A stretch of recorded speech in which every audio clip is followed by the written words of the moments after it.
Welcome, friends, to Crystal Clarity and Ananda Sangha Worldwide. And my name's Narayan, and I'm here today to have an informal conversation with a friend of mine, Miriam. And Miriam has just recently finished writing a new book about Swami Kriyananda. And Miriam, it's a joy to have you today and to get to have this time to get to know you better and get to know about this new project, this book that you've written about Swamiji. I'm wondering Thank if you you. could, yeah, I'm wondering if you could tell us um, maybe a little bit about your inspiration behind writing this book. How did it come to be? Well, many times when I was with Swamiji in those years, people would tell me, you should write a book. And I did not keep a diary of those years. There was no time. We were always on the move. Um, and I trusted that it would happen if it was supposed to. And then after Swamiji passed, people still said to me, you should write a book. And I was once again quite busy. And I said, well, when Master gives me the time, I will write the book. And suddenly in 2018, September of 2018, there was time. And there was just a little sequence of events in there that unfolded. And I was able to access about 30,000 emails that had been written during those years, which in their own way told the story and sort of piecing it together. I was living very near. I could walk to what was at that time Yogananda Gardens. So the beautiful, huge statue of Yogananda was there in a smaller shrine of Yogananda's. And I would go there every morning and I would sit and meditate, and things would come. Stories would come. I just felt like Swami was saying, remember this. And there would be emails. Um, so it actually wasn't very hard. I mean, it was hard because I had to stay really in tune with Swamiji, but boy, if I could be like that every day, it was an incredible gift. It only took 4 months, not even really quite that long, but by December of 18, I was done. And then it's just been a process, an unfolding process of getting it edited and just getting it ready for publication. But it was a real blessing. I felt Swamiji with me, through me, and sometimes he would get in there for about anywhere from 2 to 4 hours, and it was just like writing, writing, writing, and then he'd be done, and he'd step aside, and I would just burst into tears because the feeling would be so strong in my heart, so strong in my heart, and I don't know. We had some good conversations. I don't talk to him now much. More back to talking to Master, but that was an amazing and wonderful 4 months. And I think there's some very sweet stories in the book. It's not a long book, but yeah. Are there any stories that or experiences that stand out in your mind? The book, for those who don't know, the name of the book, could you tell us? It is Swami Kriyananda's last year. Well, the name of the book is Swamiji. The subtitle is Anandi Cornell came up with the subtitle, not me, so I don't necessarily always remember it. But Swami Kriyananda's last year's lessons learned by his nurse, and then my name is the author, Miriam Rodgers. So yeah, but for me, it's the book is Swamiji. And what, from those stories and those remembrances and communion you were having with Swamiji, are there stories or experiences? I'm sure there are many, but are there some that come to the forefront of your heart and mind right now? Um, One of the things that struck me during the writing of the book was reading all those emails and realizing how phenomenally busy we always were. There was Swami was on the move constantly, whether it was just that his mind was in that creative movement, the next book, writing the next book, launching the next book, the next, okay, we have to go to Milan. Okay, we have to go to Rome. Always the next thing where he could be serving his guru. always. It was almost, he did have that sense of urgency. We were in the last years, and he didn't know how much longer he would have. But also, I think it was just, no matter what was going on with the body, because the body was a mess a lot, there was an endless supply of energy for him. He was, um, there was just, yeah, I don't know, it will be in the book, but the last letter that Swamiji wrote, I don't know if you remember it, I think it was, might have been his Easter message, I'm not sure. And this may have been a letter that was just to a few colony leaders, I can't quite remember.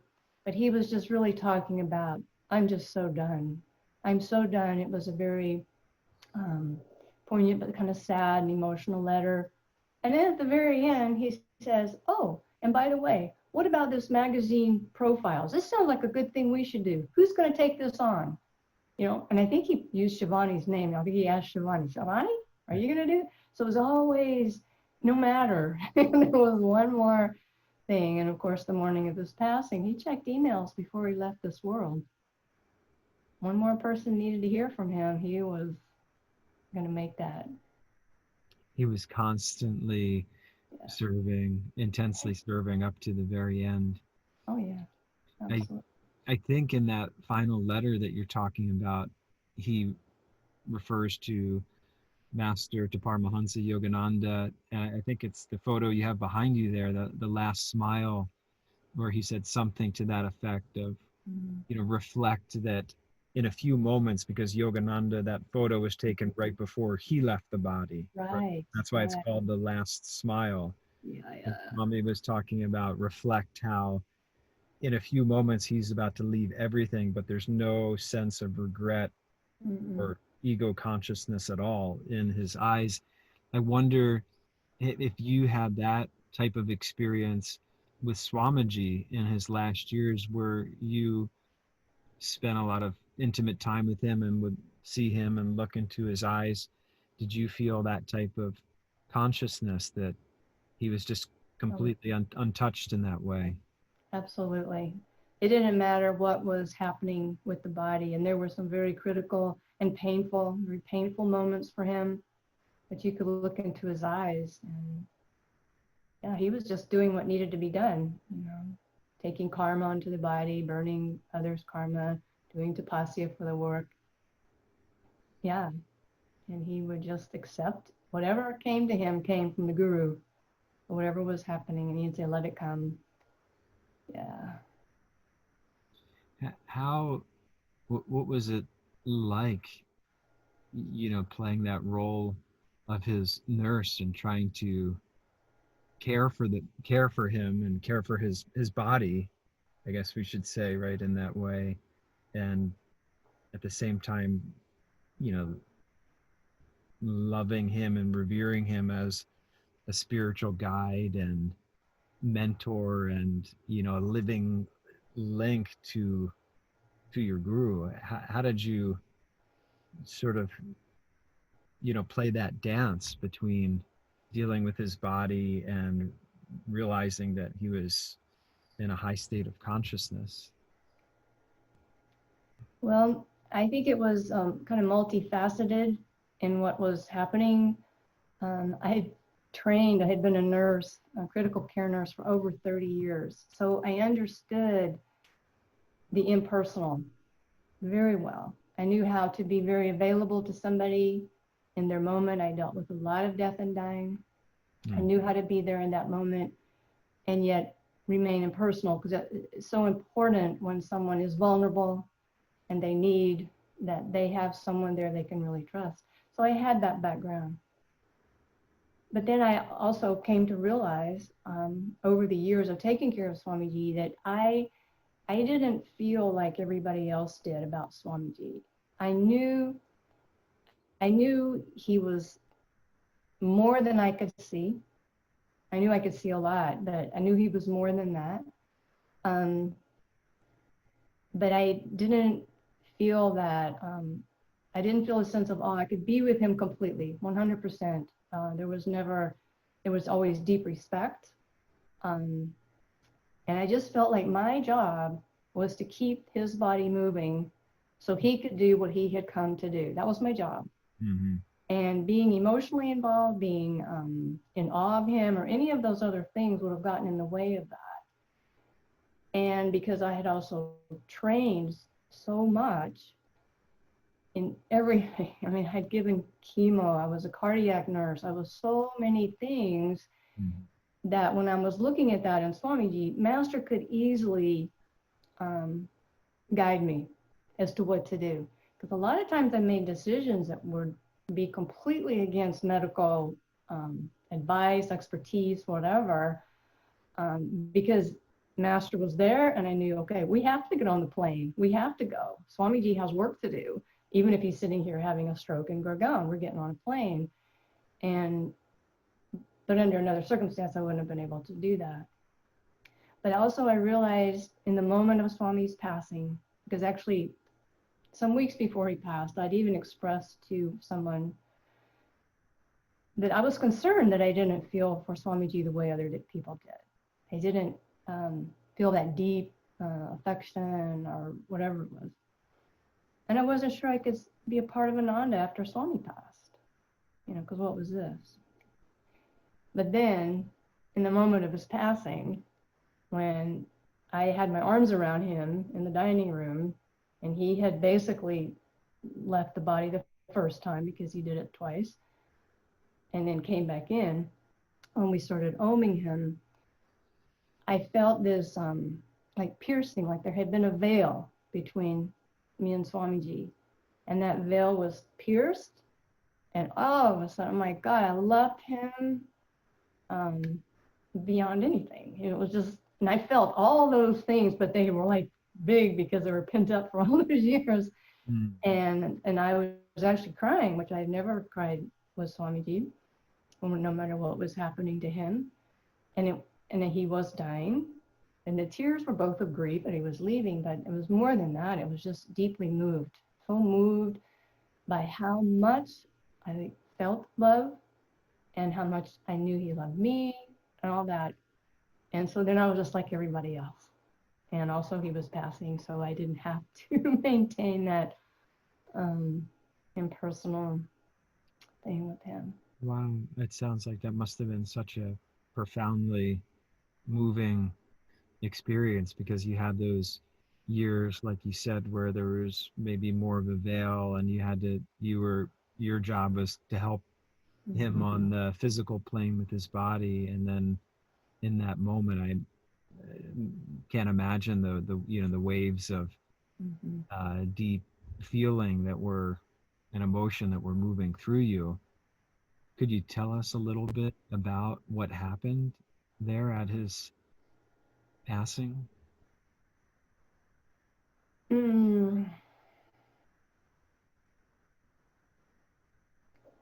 Well, I have my own opinions about why certain things happened the way they did, and they're just my observations, and whether they're true or not, I don't know.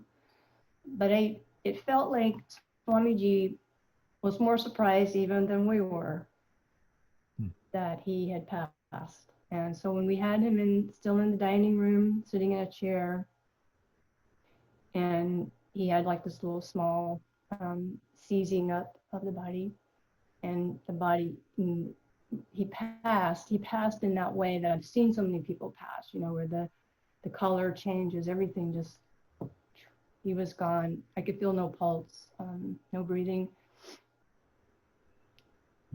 And then we started oming him in the right ear. Sherjo came up stairs to do that because I was crying too hard. And Swamiji, he came back into the body. And I felt like he came back in to make sure it was time to go, because he'd been so close to death so many times and been spared and come back. In a way, this was much bigger, but I just think he was surprised. And then we were able to move him into the bedroom and lift him into his bed. And there was time also, which I think was very important. There was time now for Ananda Kirtani to come. There was time for us to speak to Jyotish and Devi on the phone, and he was actually still in the body at that moment. And I don't know, I just think he asked Master, really? And can I go? Can I come? And Master said, yes, come home. And then whew, he was gone. It's written in great detail in the book, much greater detail in Yeah. here. But the joy that, for me, what I felt, and different people felt different things, but for me, that final exit that he made, the joy just like burst into the room, and it was almost like you felt like you were pushed up against the wall. The joy was so tremendous. Yeah. And this is, of course, this happened in his home outside the community in Assisi there. And I, I had been there and meditated in that room, since Yeah. Swami's passing. And many people, I want to share this beautiful story. I met a young Italian man named Anthony who was coming to Ananda Village for the Temple of Light dedication last year in 2019. And when he came to Los Angeles, then he came to Ananda uh, after Swami left the body, maybe in 2017 was his first time at Ananda Assisi. And so we started talking in LA, and I just asked him, when did you come and such and such? And then he told me, he had been to Swami's shrine there, or Moksha shrine. I think they call it the Moksha Kutir now, right? Because where Swami had his liberation. And I said, well, what was your experience like? What did it feel like in that space? And I'll never forget though what he said. He said, I could feel the sweetness of a saint. And I think that was so moving for me, that here's someone that has never met Swami Kriyananda in the body in this lifetime, and yet he could feel Swami's essence. So I wonder if you could share a little bit with us about some of those essential qualities that you witnessed or experienced, maybe personally yourself with Swamiji, like his sweetness or kindness or joy or anything of that nature. Well, Lakshman can bear witness to this. It really didn't matter how tired Swamiji was, or because the body got very fatigued, or even how sick he was. If somebody requested an audience with him, needed to see him, and this I particularly saw in Pune for some reason, maybe it's my memory, but Swami would want to see them. He would, he definitely did not want Lakshman and I to protect him from these things, so we didn't. And he would invite these people, whoever needed to see him, in as if they were his best friends, and there was nothing else he needed to be doing other than to be just with them in that moment. And he could see another person's reality so clearly. It sometimes kind of embarrassing because you knew he saw yours too, but he could just tune right in to where somebody was and give them exactly what they needed to hear in that moment. And it had nothing to do with him, what he wanted. It was always that attunement, that divine flow of support, and even if it wasn't perhaps even what they wanted to hear, but he knew what to say. And definitely, and Narayan, the kindness was, Swamiji was just kindness incarnate. He was always so kind. I remember when those first few years in India, we would be in India and he would do so many events, and Indians would just flock to him. We would be just trying to get him through a crowd. It was just like, Nirmala and I used to call ourselves gladiators because we were diving for his feet. And he was just a divine child. You're just like, blessing everybody, touching. And I don't know. I just always felt Swamiji was completely himself, being himself. I think that's such a remarkable, one of his most remarkable qualities, that kindness that you talked about, and how you remarked as well that he would tune in to where people Mm. were and speak directly to what they needed. I've heard that again and again, how people felt that he was their best friend. And Mm. how do you think, how could that, what was his secret? How did he, is there any secret sauce that we can that we can take from Swami Mm. and apply ourselves? How do we carry on that legacy of kindness and sweetness and attunement to where people are in their center and what they really need, rather than, there's so much pushing of agenda in the world today, or what's in it for me versus, what's really in someone's highest. I wonder if you have any thoughts in that way. Well, I definitely don't have the answer to that at all. That's a big question. That's probably a good question for Asha, Jyotish, and Devi. But just what I saw with Swamiji, it was almost like he had one of his hearing aids or something was tuned to Master's voice. It just felt like he was always so in tune with Master and always asking, you know, what do you want me to do next? Is this the right thing? Whatever, but just always asking and always turning. He always had this sense that he was just always turning to Master before taking that next step. And of course, those turns were pretty quick sometimes because Swami just always seemed to know, right, immediately. But I just think his attunement with Master was complete. There was no, I think in the end, near the end of his life, he said he didn't know where he ended and Master began. They were just, it was one with the Guru. And that, of course, took years of practice, Yeah, effort, showing up. and I recall something that impressed me so much about Swami as well, that he was just so open in sharing. That I, I don't know, the his ability to, his humility was so, he would often say, right, I didn't, well, he wrote all these books and everyone was just trying to keep up with him. You can relate to that in those final years. And it was like this crescendo of his life, kind of like how Master said, the symphony of your life must not go unfinished. And there was a great symphony right at the end of Swami's life. But I wonder if you could share, a little bit about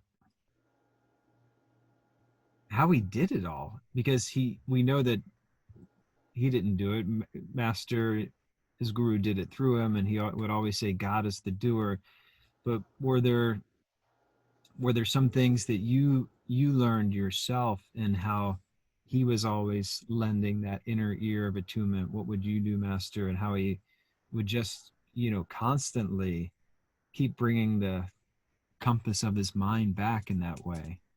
Uh, and Well, I'm I sorry. think you just said it, Narayan. You always had that compass coming back, always, to the spiritual eye, and he was in a super conscious state of consciousness most of the time. And What do you think he would be saying now with what's going on, the state of the world? I mean, we know that he talked a lot about this for decades, right? And some people would say, "Oh, geez, here goes Swami again," right on that. And people thought whatever. Now, of course, yeah.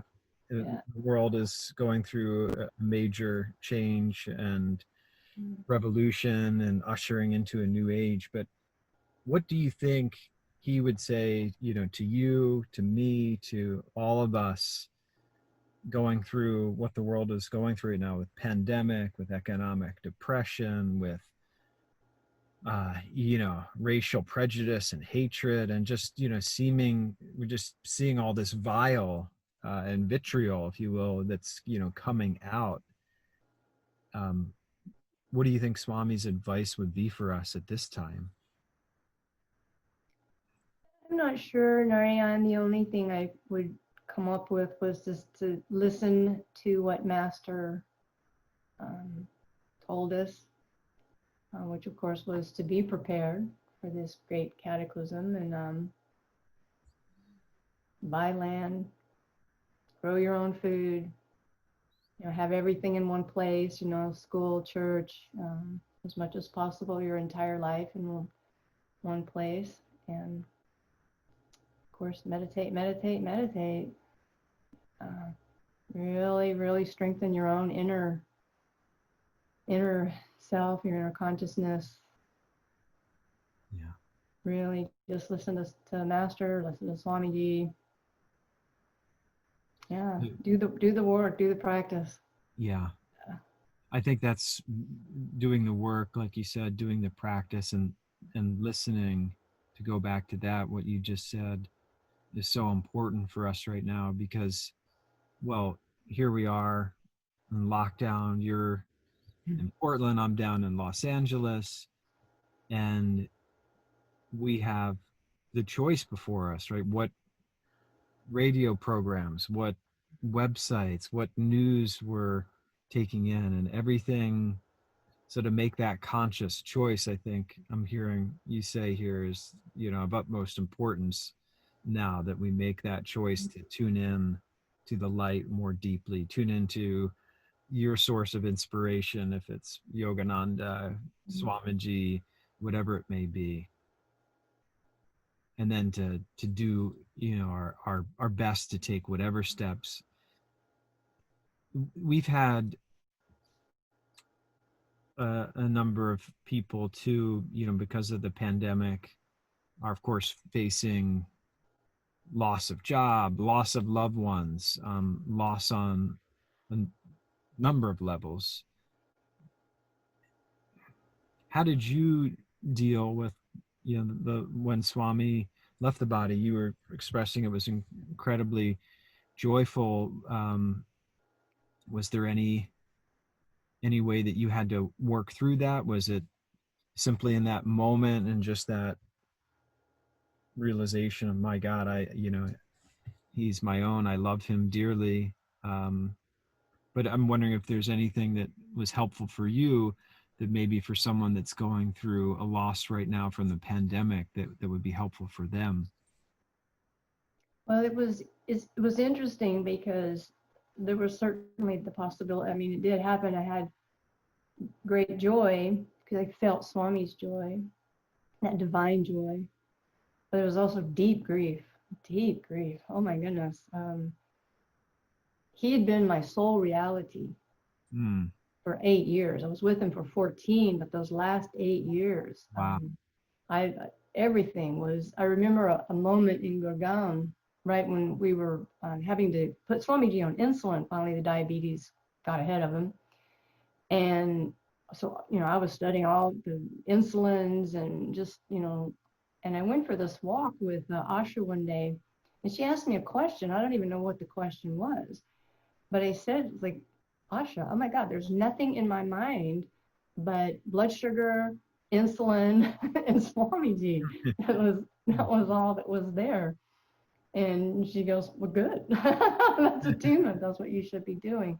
But he had been my sole reality. There was never a waking or sleeping moment, probably, that I was not thinking about Swamiji. Mm, And how was he doing? What are we doing? Because we had to plan all of his travel, and that was big. And now suddenly he was gone. He was gone. And there was just this body, and we were so blessed in Italy that we were able to keep his body with us for 8 days in the Temple of Light there, because often I'd wake up at 2 o'clock in the morning or 3, and I would just have to go see him. It was just like, I have to go see Swamiji one more time. And I would take off to the temple and look at him and be with him. And it was like, oh, it's okay. It's okay. I could just still feel him, but it's okay. and I would sit and meditate for a while. But there was a lot of grief. We were very blessed that Ananda Assisi let us stay there for 2 months. Our tickets back to US weren't for 2 more months. They just let us stay there and just be. So there was time. We were given time and grace to grieve and readjust our lives. I think it was the hardest on Narayani because she was by far the closest to Swami, and her grief was quite deep. And grief is very real, and you have to go through it. You can't go around it. You can't go over. You can't pretend it's not there. You can't feel this is all God's will. No, you have to feel the grief, and the grief was tremendous. And there's still moments when I do miss him and miss that state of mind, that state of consciousness that was Swamiji. And he was also very dear too. And there was, he had an incredible sense of humor. And there was never a day that went by that Swamiji didn't tell a joke or didn't laugh or didn't read a P.G. Wodehouse or do something to make somebody, and usually us, laugh. And just that joy, childlike joy. So I don't know if I answered your question or not, but grief is real, and you're losing somebody. The fear, the anxiety, the uncertainty of these times, very real. Well, I think what you shared is very, very powerful and important in relation to grief, because I think a lot of people are grieving right now, and that you can't go around it. You said, you have to accept it. You remind me that Swami wrote, I believe it's in the Festival of Light, and it's always something that's stuck out to me. Our human griefs, your love alone can mend. And I think everyone can relate to the feeling of grief when a loved one is lost, and at the same time to go through that, but not wallow and sink down. I think in another one of Swami's songs, actually, he says, "Why multiply grief with despair?" So I wonder if you can give us some spiritual buck you up-o. Is that what Swami would, I think, be intensely, right, feeling the pain and suffering that the world is going through right now? And I think he would be saying, right, what you told us before, to be practical and find those solutions now with simple living and high thinking. And to that end, I could you share about community living and how maybe your paradigm of communities has changed? Before, when Swami was in the body, like you said, he was your sole focus and sadhana, if you will. It was blood sugar and insulin and and that was it. But you just shared something, that when he did pass, that the community there in Assisi gave you the space, just gave you those 2 months to grieve, to be. So could you share a little bit about maybe some of those kind of experiences you've had from being in community like that? Because to me, that speaks volumes about Ananda Assisi, the culture of Ananda, that it's like Swami always said, people are more important than things. But have you had experiences like that, other ones like that in community? Oh, yeah, absolutely. Because even after that 2 months, I had chosen, felt like Swamiji wanted me to go to Laurelwood to be a part of the work, Ananda's work in Laurelwood. And so I had met with Daiva and Gangamata during Swami's memorial funeral that week, and they agreed I could come and talk to Jyotish and Devi. Anyway, I did go, and Daiva did the same thing. He said, take 6 months, take the next 6 months and just be here and just, feel what it's like, feel what's trying to happen, there. The college was there at that time. So I was still given time because of this community. I could get to know the people in the Sangha, get to know the people out in Laurelwood. And then now I live here in the Ananda Portland community in town. And once again, thank goodness, when this pandemic hit, I am completely surrounded. I know everybody who lives in this community. There's a few people I'm not sure of their names because they're not a part of Ananda, but I still know they're there, and I have a phone list. I can tune into who they are. But just that I go to bed every night and I know everyone around me. I know their cats and their dogs and their kids, and there's a real sense of support. We have to stay away from each other. I mean, the initial lockdown was pretty intense. We didn't look at each other at all. But, for me, it was a time of doing a lot of healing prayers and praying for every single person here as well as anybody I could think of outside of here. And I feel like that brought me a lot closer to the people who live here. And I don't know, I feel more connected to the people here because of that. And just because of our practices. I know they're meditating every morning in their apartment, and I am. And I don't know how people who don't have community like we do in Ananda, how they can be going through this. Yeah. There is a man, this is an example, who lives in the apartments across the way from us. And he lost his cat recently, and he came over trying to, ask us, and we told him put up a sign, so he put up a sign. A few other people, managers, spoke to him, and turns out he's lives alone. He's from Beirut, and his cat was all he had. And I think his cat disappeared a few days before the explosions in Beirut. And like, oh my gosh, what is that poor man going through all by himself? But, we got his phone number and his email, and I'm sure people are reaching out to him. I am. But wow, we are so incredibly blessed that we had a guru who really, brought this idea of community to us. And then Swamiji, who helped manifest it on the physical plane. Oh my goodness. What a blessing.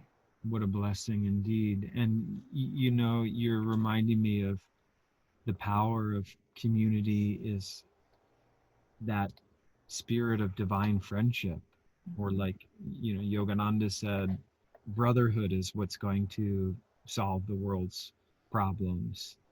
And Swami, as you were sharing, is manifesting that vision that Yogananda had of world brotherhood communities. And it really seems like now is the time that this community ideal will start to catch on. We've had people just more and more down in Los Angeles, of course, are getting, very interested in that way. Was there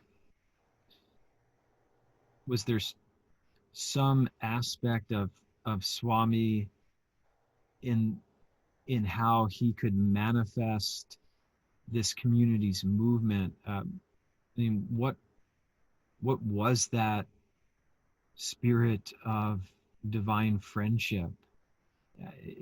Does it go back again to what you were saying before about that he was just there for every person, and he wasn't thinking about, he didn't really care about communities per se. He cared about loving God and serving God and other people.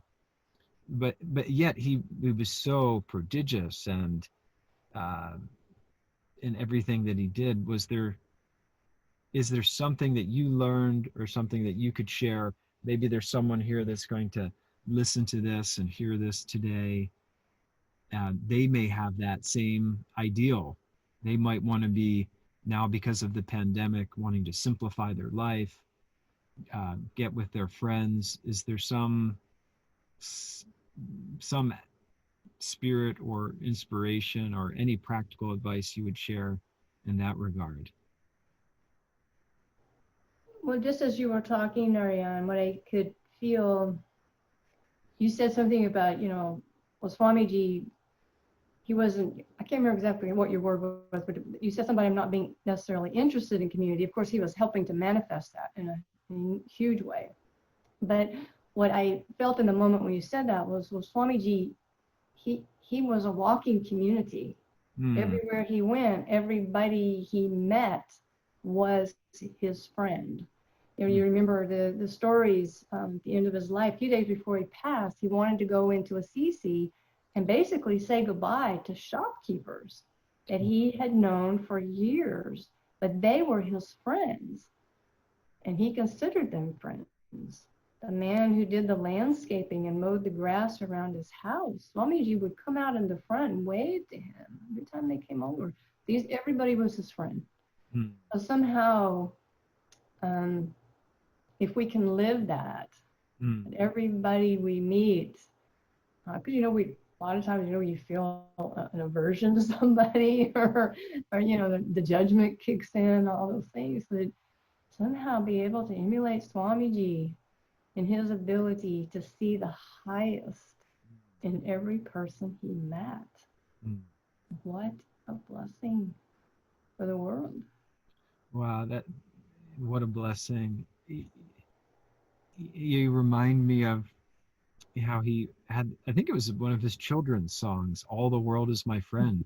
And like you said, he lived that, where that's such a beautiful way to put it. He was a walking community, Mm-hmm. and kind of that magnet of his heart that Mm-hmm. just drew everyone into his orbit in that way, that they could relax and feel and be their true self. Mm-hmm. Um, yeah, you reminded me of one really simple exchange I had with Swami, where he was having tea with his cousin Bet. Mm-hmm. This is at the Crystal Hermitage years ago, and I had to go over and deliver some books for Crystal Clarity to him, or some errand. And he it was such a simple exchange, but he said, "Oh, Bet, this is my friend Phil." Mm-hmm. And I was taken aback by that he considered me his friend. Because here I thought, well, he's my friend, right? He's my divine friend. He's really the living link to my guru. And I wonder if you could talk maybe a little bit about that transformation, those last 8 years of Swami's life.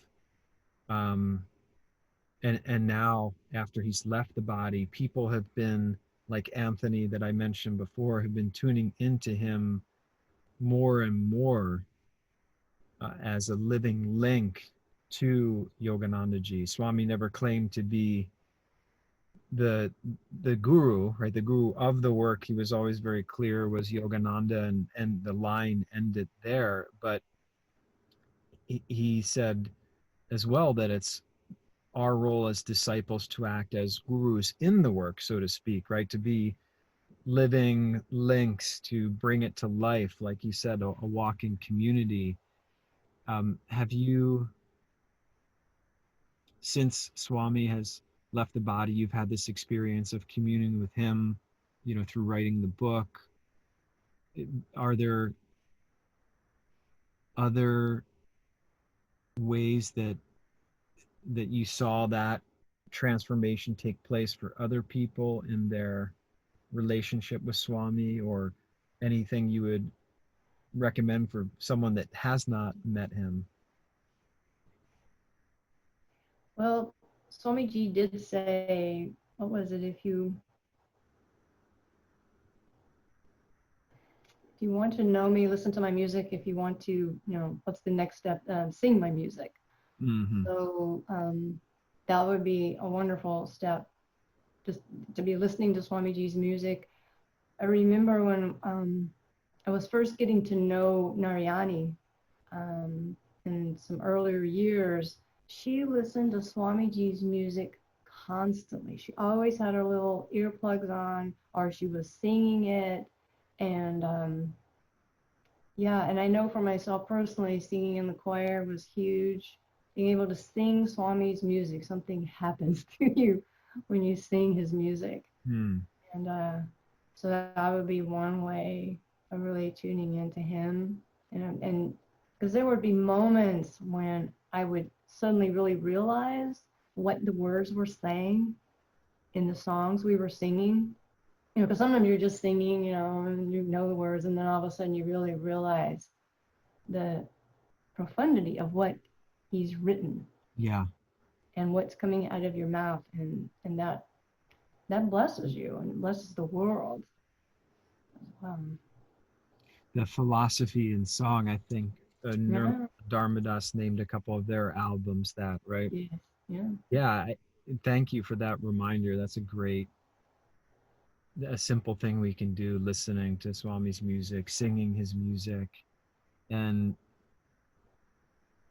Miriam, I'm so glad that you got to take this time and share with me a little bit more deeply about Swami in this way. Is there anything in the, not to, we don't want to share all the book per se, um, but are there any other, not a story from the book, but anything about Swami's life, um, his passing, or any other final things you would want to share with us? Well, there is a little something, but I don't want it to seem trivial because for me it isn't, but it might sound that way. And he did this in other places as well. Swamiji left to read P.G. Wodehouse for us. And when we first landed in Gurgaon, India, and in the ashram there, often one of the ways that Swamiji would spend time with all of these new Indian devotees and all the Americans who were there trying to help make this work happen, was he would have everybody come over, in the evening, and he would read P.G. Wodehouse. Now, thank goodness, and I don't even know who did this. Somebody recorded those. I have several of those recordings on a little iPod, and I listened to them actually quite a bit because Swamiji laughs. Sometimes he laughs all the way through the story, and you can hear his laughter. And it is so contagious, and it is so precious, and it is so Swamiji. And of course, he does all the voices in the stories too, so it's very funny. And just hearing the other people in the room who are laughing, I can always pick out Dharmadas's voice and Catherine Caravi's and other voices. But I don't know. For me, that's a way that I tune into Swamiji, which I know might sound kind of silly, but for me, it was Swamiji. Not at all. That's not silly at all. Yeah, that Mm-hmm. was, I think, his essence, that blissful Mm-hmm. presence. Um, what did Master say? The life is for our education and entertainment. Entertainment. But how few are either educated or entertained? But Swami was. He was both educated. He had learned the Mm-hmm. lessons of life, and I think that's so important, what you're sharing with us, that reminder of his laughter, because it just showed his balance, that he could have that amount of levity. He cared so much about finding God and sharing God with other people, but he demonstrated that. What did he say? I am free in thy joy and will rejoice forever in thy blissful presence. So Yes. you're reminding us of, I think this is one of Swami's essential characteristics that we can tune into eternally, how he enjoyed things with the joy of God, Yes. and that sense of perfect non-attachment. So thank you. I have those. I haven't listened to them in a while. You're reminding me. I've got to pull them back out myself. Yeah. Well, Miriam, thank you so much for taking the time today. It's been an absolute joy for me to get to um, share with you in this way about Swami Kriyananda. And please do check out the link in the YouTube below here will have the link to Miriam's new book, Swamiji, Swami Kriyananda's last year's lessons learned from his nurse. Yeah. Yeah. Many blessings, Miriam, and Thank you, Narayan. I Thank pray you. we can see each other soon. If not, we'll have to figure out another way. It's been a joy to talk about Swamiji. Thank you for the opportunity.